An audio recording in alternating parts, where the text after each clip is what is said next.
All right. Hey, welcome everybody. This is our very first episode of the Centerstage podcast, and I am your host, Veronica Gonzalez, two-time Miss Atlas Figure Champion.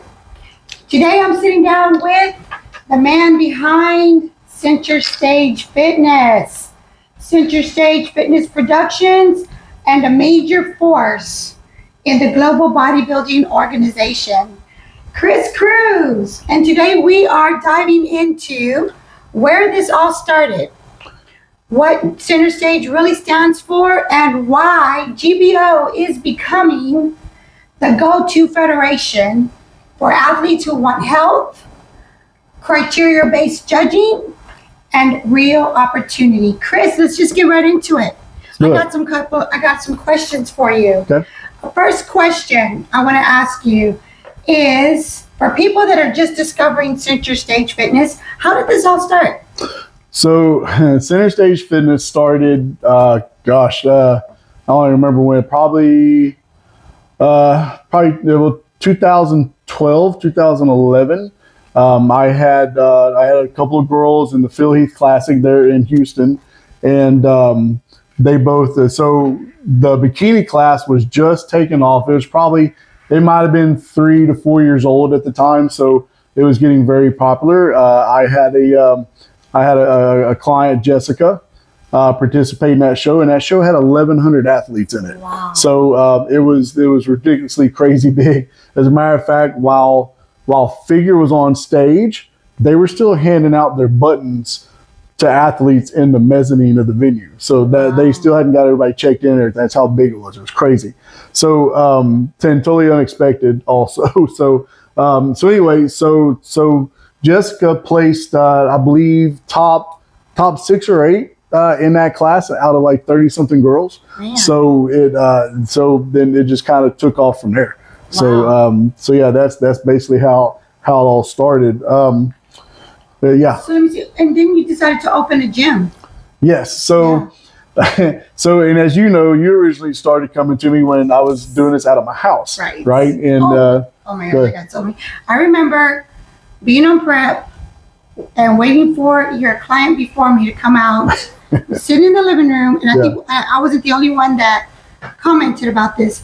The Food Channel being on the big screen. Yeah. So I used to do this out of my house. I did have a spare bedroom. I started doing it full time. I don't remember what year it was, but whoever was waiting next in the waiting room I always had the TV on the Food Network or something like that. So they had to sit there while prepping for a show and watching God knows what kind of food. Yes. So I never really realized that, or it was not on purpose, but as a bodybuilder, like, and always competing and dieting, I always watched the Food Network, just like any good athlete does, to dream about food. So yeah. So I used to do this out of my house, an extra bedroom in the house. The guy started growing so big. Tiffany and I were married, and people were coming to my house still at like 7, 8 o'clock at night just to fit people in.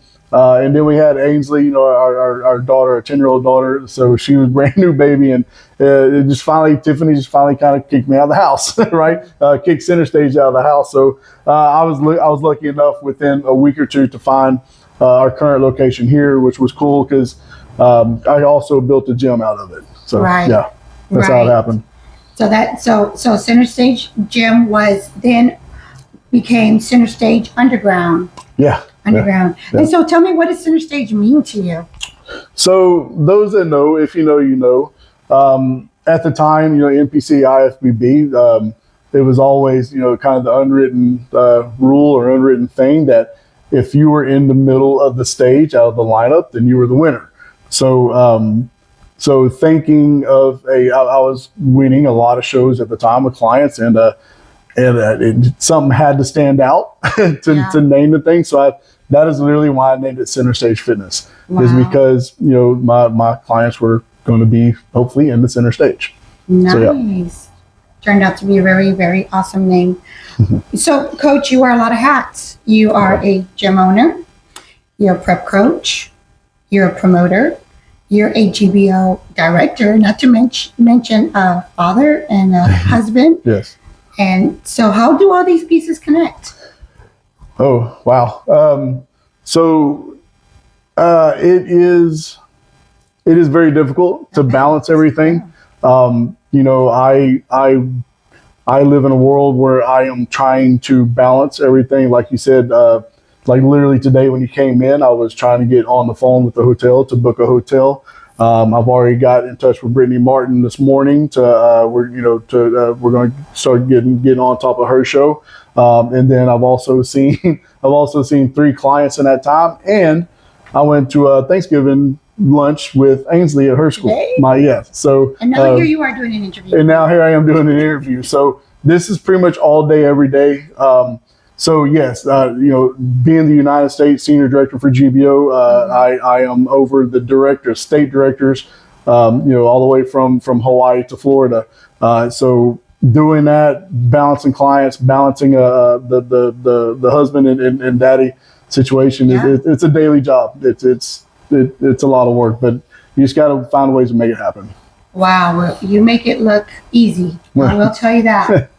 All right, so my next question for you is, what makes Centerstage Fitness different from average gyms or average online coaching? So, what makes it different is, first of all, the gym itself is as you know, it's a hardcore gym. There's no air conditioning, there's no heat.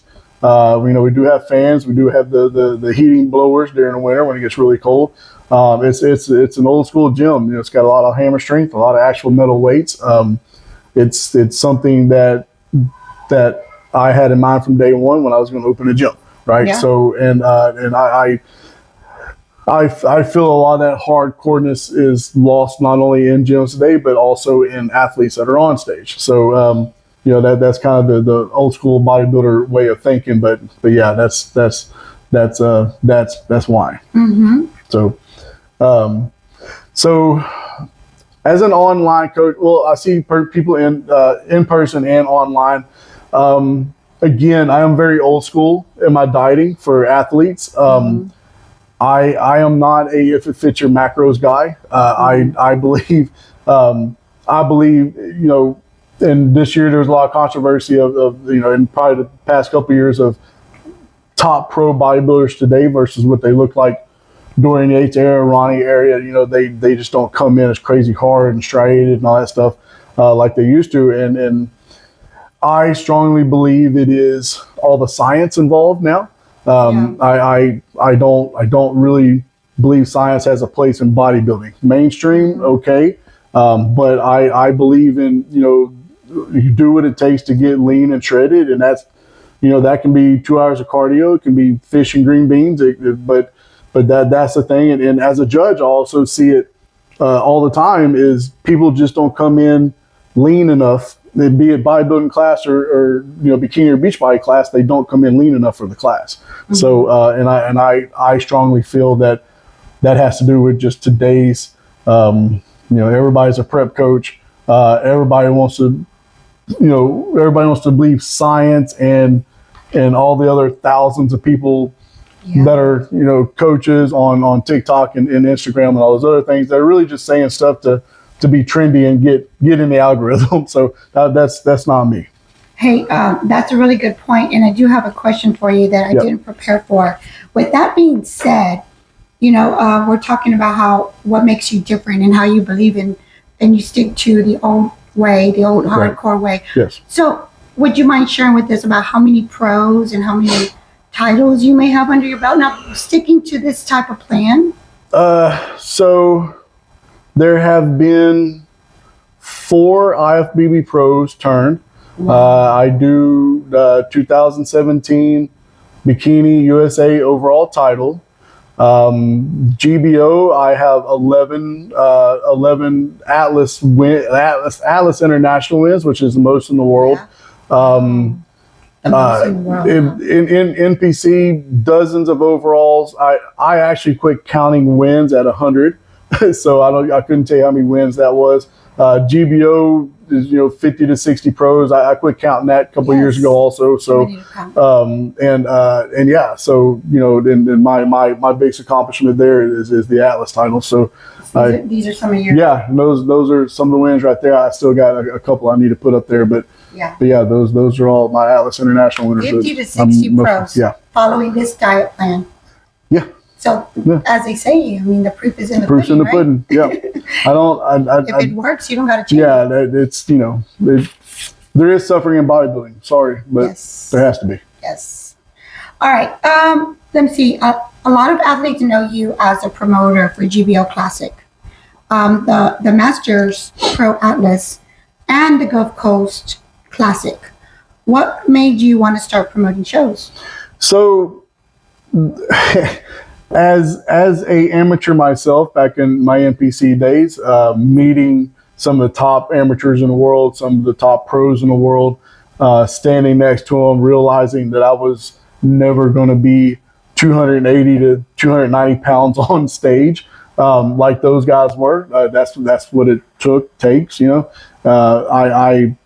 I started putting my mind into the business of the sport, right? So, and then of course, there's always the coaching, and yes, the coaching is great, but promoting a show is probably the most rewarding.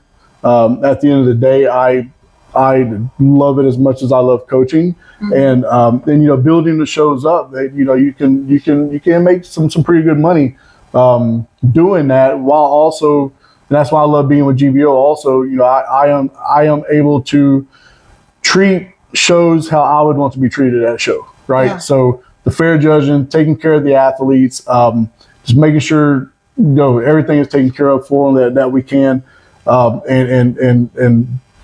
that way also being able to provide, so for myself and for the athletes. Yeah. Good deal.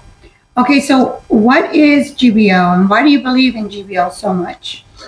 So GBO, Global Bodybuilding Organization, we are an international federation. This past Atlas, there were a few weeks ago, there were 10 plus different countries there, which is great. Love that they're finally, it's been a thing after COVID, they're finally getting the trickle back every year. So that's really great. Global Bodybuilding was started by Bob and Laura Johnson, who also wanted a more fair, athlete-friendly environment. Yeah. So that is why they started the GBO. I came in about a year later, and so that's what the GBO is. We're also a health first organization. Yeah. We want to stay healthy and be bodybuilders at the same time, right? That's great. So we don't look for the overdone, if you will, athlete. Especially in our female classes, we want our females to stay feminine and not have to go through crazy extremes to reach a certain look, right? Yeah. So that is a big part of our judging, that we and you were kind of an example of that. Yes. Your first title, yes.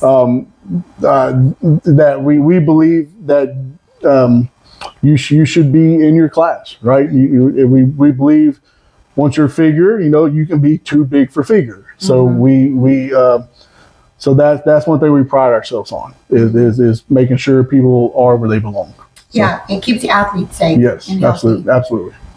Did you tell us about the criteria-based judging and for opportunities for amateurs and pros? So just like I just said, we have criteria-based judging, meaning we judge 4 categories: conditioning, symmetry, muscularity, and presentation. So there's no way a beach body / bikini girl should be as shredded as a figure girl, right? Or a classic bodybuilding girl. So those categories are there for us to determine that. And then same thing, just because you meet the height and weight requirements for classic bodybuilding doesn't mean you are a classic bodybuilder, right? You still got to have the beautiful lines and all that. So your symmetry and muscularity may be affected in those rounds, and therefore kind of take you out of the top spot because you don't belong in that class. So that's one thing, one of the biggest things we pride ourselves on as judges for GBO. Yeah. Yeah. And then what about the opportunities for amateurs and pros? So the opportunities are great because we're 10 years in, but we are still a young developing organization. We fix things as we go. But that gives people that are turning pro now and representing GBO opportunities to get in at still ground level, right? Ground level and build their brand. I praised at the Atlas a couple weeks ago. I get to talk to the pro athletes and all that, and I was thanking them because we have a batch this year that are out there. I mean, they're literally tagging me like every single day in videos that they're doing. And I can't repost all of them, but I repost, as many as I can. But that, and then, in turn, I'm hoping they're reposting my stuff that I post because that is how we all grow, right? We're growing just like we want our athletes to grow. And as sponsors come in and all that stuff, then some of that trickles down to the athletes, right? So, so there is opportunity. And you can turn pro by winning an overall at a GBO show right now, and then start competing for money. Wow. So that's the other big opportunity. What about worldwide? GBO is going global, and there, you mentioned world titles. Yeah. And what about how fair is the competition? So it's always fair, but I'm gonna tell you this: like people in the UK, Poland, stuff like that, they take this stuff a lot more serious. Wow. So just know the other countries are always here to come kick our butts. So, and over the past they have. So being in those different countries, it kind of give you an example of that. It was so great. So Bhupinder from India, he's our India kind of the senior director for India. Okay. Yeah. So he's actually been with us since 2016. Yeah. So every year getting to see him is just awesome. Even though he don't speak English and I obviously don't speak Indian or whatever, it's still there's still that camaraderie, that brotherhood there, and so that we've developed over the years. And of course, unfortunately, Honduras wasn't there, but senior director of Honduras, Leonardo down in South America and all that. And of course, you got Woody in UK and just everywhere else, man. So we could go and compete in. Yes. So as a GBO athlete, as an amateur or a pro, you can go compete anywhere in the world at any GBO sanctioned event. Mm-hmm. So yeah, and we're talking UK, Italy, Germany, South America, and down there's Peru. I can't think of all of them, but Honduras, like I said, Poland. They all skip my brain, but that's most of the ones that first come to mind. Yeah, you can go compete in any of them. Yes. Wow. So, and tell me, what are some of the biggest misconceptions about competing or about bodybuilding in general? So one of the things I like, the reason why I like the transformation class is, which I'm actually changing, by the way, to be announced very soon.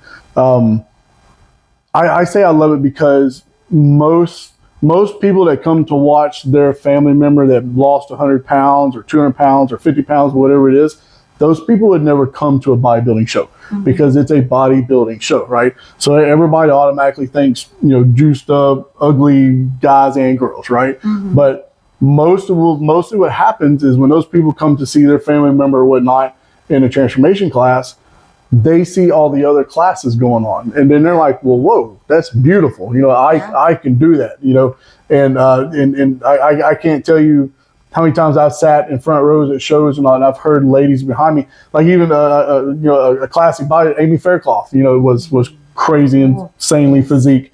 And she had come out. She was a client of mine also, so it was even better. But I'd hear ladies behind me, "Oh my God, it's so beautiful," and it is, right? Yes. And once you see it in person and you see it moving, and you see still, and like I said, GBO, we like to keep our ladies feminine.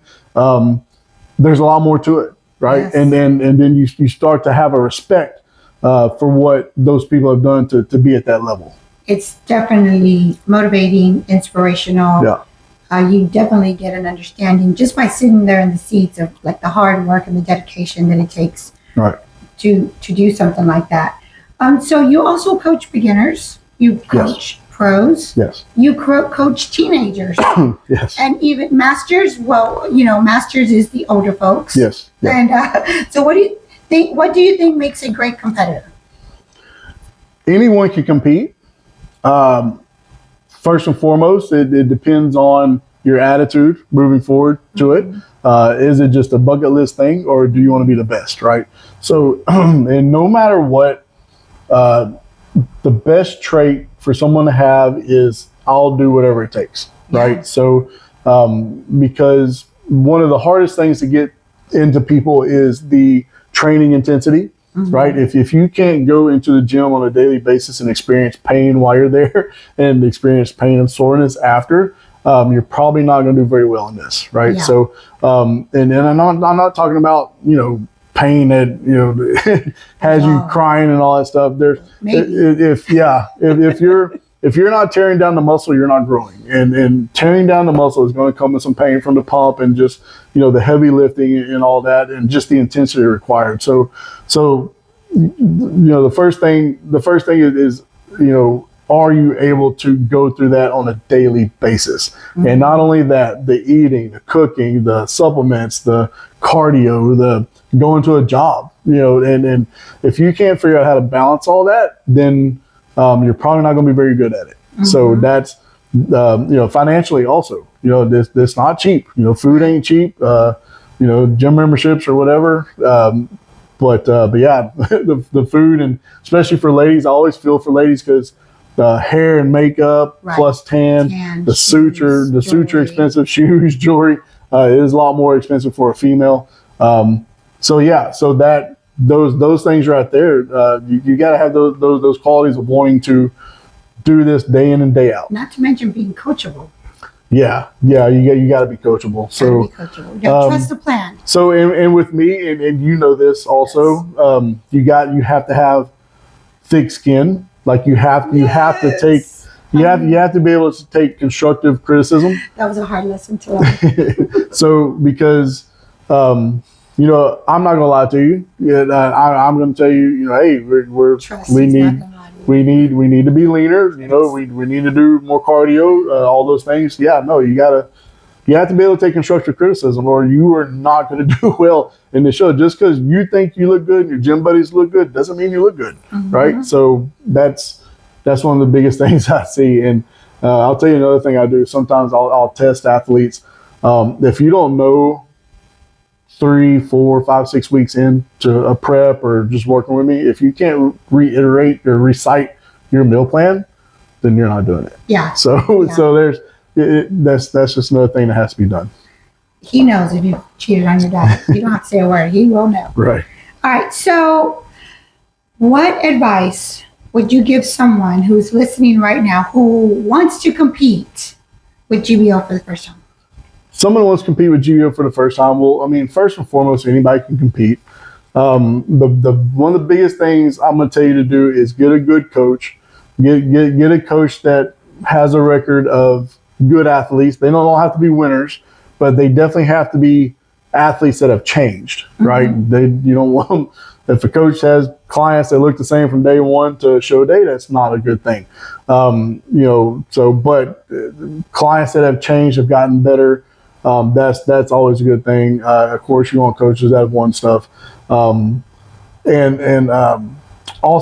you want a coach that's going to be able to tell you where you fit in, right? Yeah. You don't want a coach telling you your shape or wellness and you're not even bikini, right? Yeah. So, or bikini or beach body. So those are things that, if your coach doesn't know where you belong, then that's probably a red flag, right? So those are a few things. You got to pick the right guidance, right? Yeah. So, and then with GBO, it's just a matter of just picking the right show for you, as local as possible.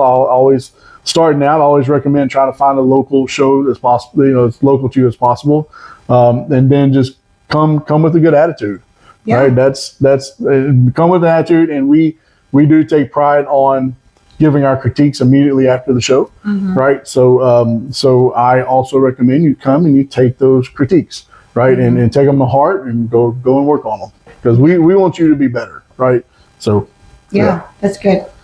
And so what is one thing you want people to know about Centerstage Productions going into 2026? So in 2026, it is time to start scaling the business. So we're going to be doing things probably bringing more trainers in, more coaches in. Expansion wise, kind of top secret stuff, but yes, I would love to do some expansion this year. They're scouting around, looking at things around here. Here personally, at the gym to do so. So I'm ready. I'm ready to start growing more. Right? Yeah, it's about time. It's already big. I keep anywhere from 60 to 90, sometimes 100 clients, but I want more. Right? So right. and here's the other thing. The reason why I haven't, you know this about me. If somebody else is training here, they're going to be somebody that I've brought up. Right. I honestly don't care about your certifications. I care about your experience and your ability to want to change people, and then your ability to listen to me when I tell you something. Because I think you probably know, I'll come up to you in the middle of you training somebody and say, "Hey, the form's off. Let's change this." Those kind of things. So, but that's one thing. Yes, I want to grow bigger in 2026.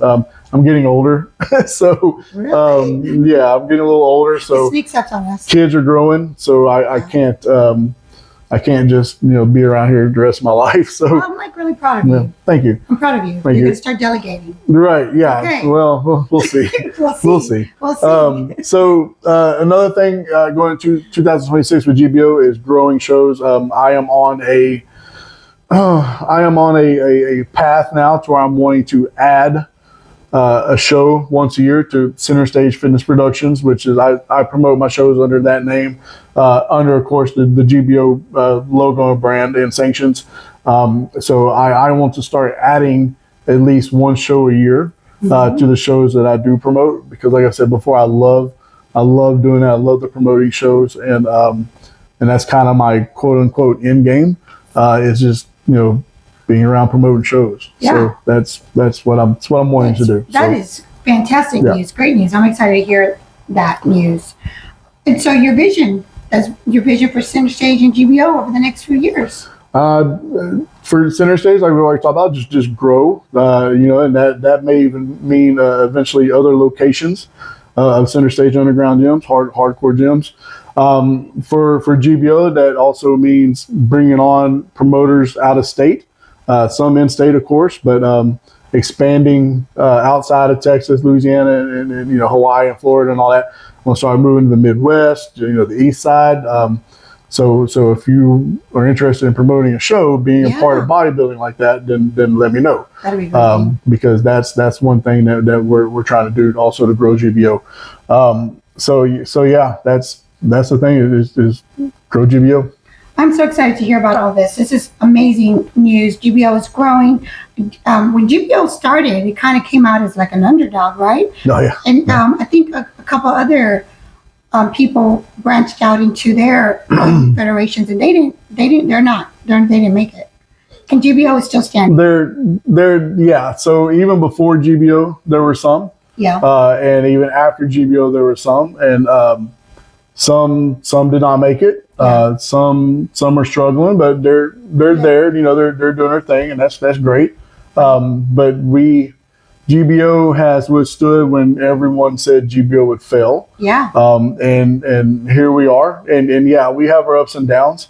But we put our head down when it's the bad times, and we keep grinding, and we come out. And this year was a great example. We had the best third quarter this year we've had in I think like 2 years. So there's signs that GBO is back on the uptrend. And I think the Atlas this year was a great sign of that also, as there was crazy response to it, a packed house. There's probably the most athletes we've had in 2 or 3 years at the Atlas. So including internationally. So yeah. So like I said, we're doing what we love and have a passion for, and trying to do it the right way continuously. Yeah. And because of that, there's going to be some bumps on the road, but but we stay true to our mission, and we're just going to continue to grow this thing. Well, I think I competed in one NPC show, but I also did a lot of spray tanning for NPC. Now, what has always stood out to me about bodybuilding, GBO, is that they really truly care about the athlete. Yeah. I didn't feel like just like a number. I felt like a person. Y'all knew my name. Yes. Y'all took me under y'all's wing. Y'all made sure everything I needed that y'all could do for me was there. And so I know as an athlete, I really truly appreciated that. Yeah. Well, Chris, I just want to thank you so much for taking the time and sharing your story with me. Yep. And I just want to encourage you guys, if this is your first time listening, make sure you follow. Make sure you follow us weekly for weekly episodes. We're going to be talking about bodybuilding, prep, coaching, athlete stories, and everything that's happening inside of Global Bodybuilding Organization and Centerstage Fitness. Yeah. I want to thank you for tuning in. Stay tuned. We will be posting another episode very soon. Thank you. Thank you.